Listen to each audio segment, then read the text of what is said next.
Thanks for the $15,000 venue deposit, sis. Brad and I will have the perfect wedding now, she texted. What she didn't know, Brad's company was mine, his apartment was mine, and tomorrow, she'd learn everything was mine. I stared at my phone screen, reading Jessica's text over and over, waiting for the punchline. This had to be a joke. My younger sister couldn't have actually stolen my wedding venue deposit. The $15,000 I'd saved for 3 years, working double shifts as a nurse while building my medical startup on the side. But the screenshot she'd sent of the venue's confirmation email, transferred to Jessica Martinez and Brad Coleman, told me this was real. My name is Isabella Martinez, and at 31, I thought I'd seen the worst of my sister's selfishness. Growing up, Jessica was always the golden child, pretty, popular, and perpetually playing the victim. While I worked my way through nursing school, she partied through community college. While I saved every penny, she spent mom and dad's money like it was endless. But stealing my wedding deposit? This was a new low, even for her. I called the venue immediately. Rosewood Gardens. This is Patricia. Hi Patricia. This is Isabella Martinez. There's been a mistake with my deposit. Oh, Ms. Martinez, your sister just left. Such a sweet girl. She explained the situation. How you'd gifted her the venue as an engagement present. How generous. I didn't gift her anything, I said through gritted teeth. That deposit was stolen. Patricia's tone shifted. Well, she had all your information. Your confirmation number. Your password. She said you were there with her earlier but had to leave for a medical emergency. Look, I'm sorry, but without proof of theft, the transfer stands. It's in our contract. I hung up, my hands shaking. Jessica had played this perfectly. She knew I used the same password for most things, our childhood dog's name. She knew I kept important documents in my home office. She'd been there last week, crying about Brad losing his job, and I'd comforted her like always. While I was making her tea, she was stealing my future. My phone buzzed with another text from Jessica. Don't be mad. You always said family comes first. Besides, you and David can get married anywhere. Brad needs this perfect wedding for his image. You understand, right? Love you, David, my fiancé of 4 years, who'd been patient and supportive as I built my career and business, who'd proposed with his grandmother's ring because he knew I valued sentiment over size, who was currently in Seattle, presenting at a medical conference, blissfully unaware that our wedding venue had just been stolen. I didn't call him, not yet, because as I sat in my apartment, fury building, I realized something Jessica didn't know, something that was about to make her betrayal the worst decision of her life. Brad Coleman, her fiancé, the man she'd been dating for 8 months and was apparently ready to marry using my money. I knew Brad very well, better than Jessica could imagine. 3 years ago, when I was developing my medical software startup, I needed investment. Brad was a junior partner at a venture capital firm, cocky and ambitious. He'd pursued the deal aggressively, and eventually, I'd agreed to his terms. What he didn't realize, what none of them realized because I'd used a shell company, was that his firm hadn't just invested in my startup, they'd given me controlling interest in several of their properties, including the tech company where Brad now worked as CEO, including the apartment building where he lived, including the investment firm that paid his bonuses. Brad Coleman had spent 3 years unknowingly making me rich while dating my sister, and now he'd helped her steal from me.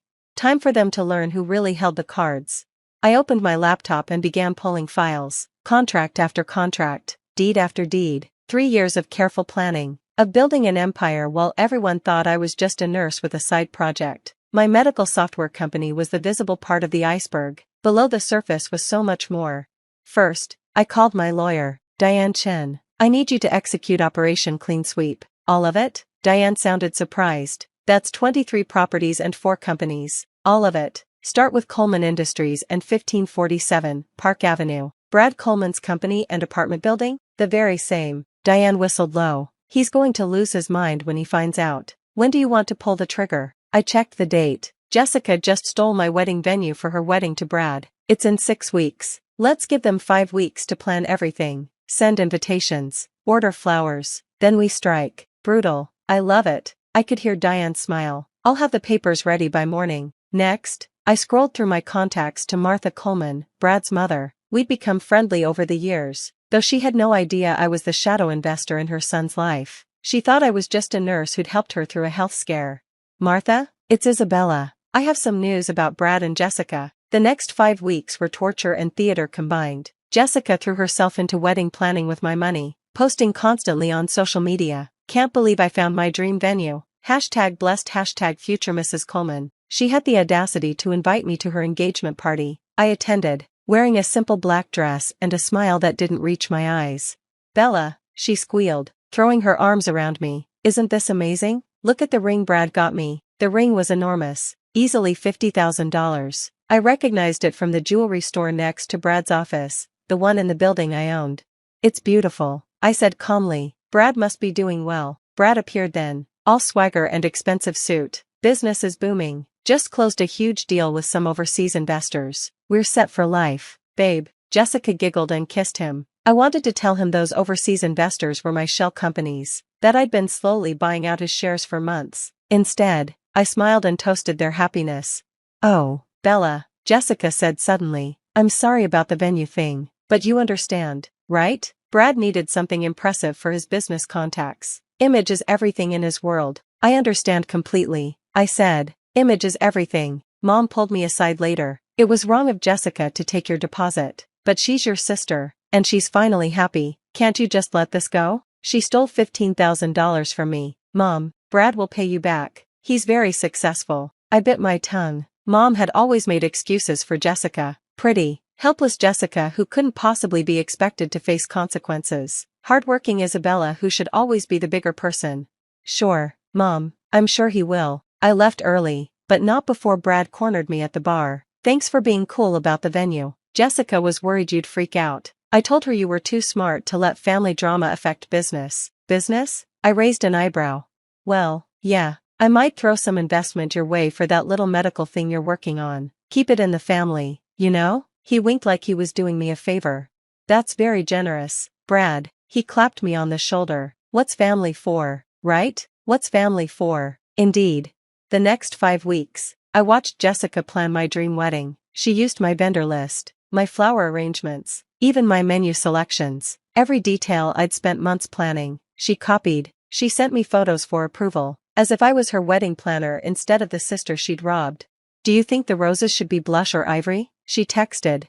"Blush," I replied. "They'd look better in the foreclosure photos." Meanwhile, I was busy with Diane. We restructured holdings, transferred assets, and prepared for financial Armageddon. Brad's company was leveraged to the hilt, I knew because I held the loans. His apartment was rented, not owned, from me. Every aspect of his flashy lifestyle was built on foundations I controlled. David returned from Seattle concerned about the venue situation, but I told him I had it handled. "Trust me," I said, "we're going to have a better wedding than we ever imagined." He knew me well enough not to push. "Should I be worried about Jessica?" "No," I said. "Jessica should be worried about Jessica." A week before the wedding, things accelerated. I had Martha Coleman over for tea, where she mentioned her concerns about Brad's spending. "He says business is great, but something feels off. He's been so secretive lately, probably just wedding stress," I suggested, pouring her another cup. "Though you're right to be concerned. The market's been volatile. You understand these things better than I do." Martha sighed. "I just hope he's not in over his head." "I'm sure everything will become clear soon," I assured her. 3 days before the wedding, I received a call from Patricia at Rosewood Gardens. "Ms. Martinez? I'm calling about the Coleman-Martinez wedding. There seems to be an issue with the final payment." "What kind of issue?" "Mr. Coleman's credit card was declined. All of them. Your sister isn't answering her phone." "How much is owed?" $47,000, including catering and rentals." "I see. Unfortunately, I can't help. That booking isn't under my name anymore, remember?" Patricia's silence spoke volumes. "Right, of course. I'm sorry for bothering you." My phone exploded an hour later. 17 calls from Jessica, 23 texts ranging from "help" to "what did you do?" to "please call me back. It's an emergency." I let her stew until evening, then answered on the 20th call. "Bella, thank God," she was sobbing. "Something's wrong with Brad's cards. The venue wants full payment or they'll cancel everything." "That's terrible," I said mildly. "What does Brad say?" "He's not answering. He's been in emergency meetings all day. His assistant said something about frozen assets and investigations." "I don't understand." I did. The SEC had received an anonymous tip about irregularities in Brad's overseas deals. They'd frozen his accounts pending investigation. Amazing how quickly these things moved when you had the right lawyers. "I'm sure it's a misunderstanding," I said. "Brad's so successful, he'll sort it out. But the wedding is in 3 days. Can you help, please?" I'll pay you back. I swear. Pay me back? Like you paid back the $15,000 you stole? Silence. Then, I was going to, Brad said. Brad says a lot of things. Good luck, Jessica. I hung up and turned off my phone. The wedding day arrived gray and drizzly. I dressed carefully in an elegant navy suit, professional, not celebratory. David adjusted my necklace, a simple pearl strand that had been my grandmother's. You sure you want to do this? He asked. I need to see it through, I said. Besides, someone should be there for Mom. What remained of the wedding was held in Jessica's apartment courtyard. The Rosewood Gardens had cancelled when the payment never came through. The caterers, florist, and band had all bailed. Jessica had managed to arrange some last-minute grocery store flowers and a Spotify playlist. About 30 guests showed up out of the original 200. Most of Brad's business contacts had mysteriously urgent commitments after news of the SEC investigation broke. Jessica looked beautiful but hollow in her designer dress, bought, I noticed, before Brad's cards were frozen. She kept checking her phone, probably hoping for a miracle.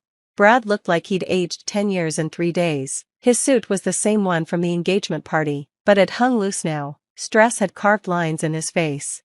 Dearly beloved, the officiant began. I wondered if Jessica had paid him or if he was working on credit too. That's when the doors burst open. Not dramatically, this wasn't a movie, but the 2 men in dark suits who entered might as well have been wearing FBI signs. Brad Coleman? The taller one showed his badge. You need to come with us. You're under arrest for wire fraud, money laundering, and insider trading. The courtyard erupted. Jessica screamed. Brad's mother fainted. Mom grabbed my arm so tight she left bruises. I didn't do anything, Brad shouted as they cuffed him. This is a mistake. Tell them, Jessica. But Jessica was backing away, her face a mask of horror, the princess watching her castle crumble. As they led Brad away, his eyes met mine, and in that moment, he knew. I saw the recognition, the understanding, the rage. You, he mouthed. I smiled and gave a small wave. The reception, such as it was, dissolved into chaos. Jessica cornered me in the bathroom, mascara running down her cheeks.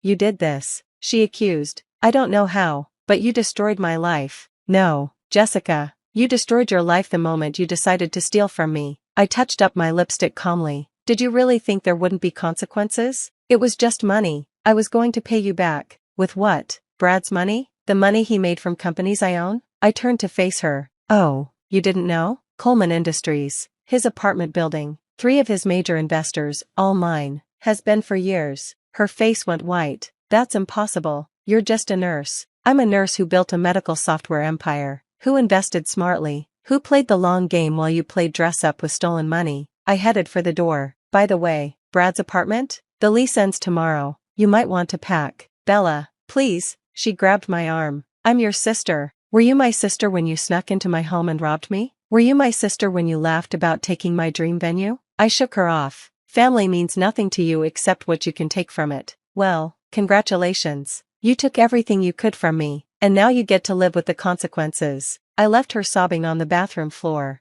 Outside, David was waiting with the car. How do you feel? He asked as we drove away. Free, I said honestly, and ready to plan our real wedding. At Rosewood Gardens? I laughed. God, no. That place has terrible karma now. I was thinking somewhere tropical. Somewhere Jessica could never afford to follow. The aftermath was swift and brutal. Brad's arrest revealed years of financial crimes I'd had nothing to do with. I'd just helped them come to light. He'd been skimming from investors, hiding money offshore, living a lie as big as his ego. He got 15 years federal time. Jessica lost everything. The apartment, the ring, evidence, the designer clothes, bought with stolen funds, the social media lifestyle, hard to maintain when you're broke. She moved back in with our parents, working at a department store to pay legal fees. She tried to sue me, of course, claimed I'd entrapped Brad, destroyed her life maliciously, but Diane had documented everything perfectly, every transaction legal, every move above board. I'd simply collected what was mine and reported crimes to the proper authorities. Mom still thinks I was too harsh. She's learned her lesson, she says every holiday, hoping I'll forgive and forget. But some lessons need to stick. Jessica stole more than money, she stole my trust, my celebration, my carefully planned future. She thought she could take what I'd earned and face no consequences because she never had before. Now she knows better. David and I got married 6 months later on a beach in Turks and Caicos. Small, intimate, perfect. We used the money from selling Brad's company assets to start a medical foundation. It felt like turning something toxic into something healing. Jessica wasn't invited. She found out through Instagram like everyone else. She texted me a week later, "Your wedding looked beautiful. I'm sorry for everything. Can we talk?" I stared at the message for a long time, then I archived it without responding. Some bridges, once burned, light the way to better places, and I was finally exactly where I belonged, successful, loved, and free from family who only saw me as a resource to exploit. Jessica wanted my wedding venue, my money, my life. In the end, she got exactly what she deserved. Nothing. Retry. Claude can make mistakes. Please double-check responses.